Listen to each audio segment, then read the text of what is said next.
നിങ്ങളിൽ ആർക്കാണ് മന്ത്രിക്കാൻ അറിയാവുന്നത്? വിഷം തീണ്ടിയപ്പോൾ സ്വഹാബത്തിനോട് ചോദിച്ചു.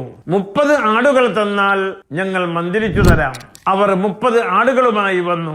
സൂറത്തുൽ ഫാത്തിഹ മന്ത്രിച്ചു കൊടുത്തു. രോഗം സുഖമായി, വിഷം ഒഴിഞ്ഞുപോയി. സഹാബത്തിനിടയിൽ അത് ചർച്ചയായി. പ്രവാചക പ്രഭുവിനോട് വിവരം അറിയിച്ചപ്പോൾ അതിന്റെ ഏറ്റവും നല്ല ഭാഗം എനിക്ക് തരുക എന്നാണ് അവിടുന്ന് മറുപടി പറഞ്ഞത്. സൂഫി ഹീലിംഗ് കോഴ്സിൽ ധാരാളം പണ്ഡിതന്മാർ ചേർന്ന് പഠിക്കുന്നു. ഇപ്പോൾ ഓൺലൈനായാണ് ക്ലാസ് നടക്കുന്നത്. അഹ്ലുസുന്നയുടെ വിശ്വാസമുള്ള ദായികളായ, കേസുകളിൽ കുടുങ്ങാത്ത, മാലിയും ബദനിയുമായി ആക്ഷേപങ്ങൾ ഇല്ലാത്തവരാവുക എന്നതാണ് കോഴ്സുകളിൽ പങ്കെടുക്കാനുള്ള നിബന്ധന.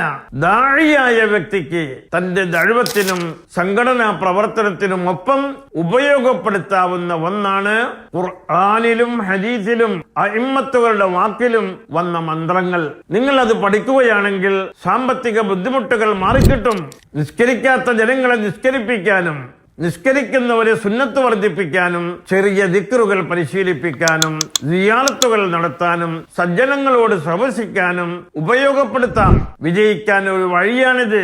നല്ല കാര്യങ്ങളിൽ താല്പര്യവും ആയുരാരോഗ്യ സമ്പൽ സമൃദ്ധി നൽകപ്പെടാനും ഇത് കാരണമാകും. താല്പര്യമുള്ളവർ ഈ നമ്പറിൽ ബന്ധപ്പെടുക.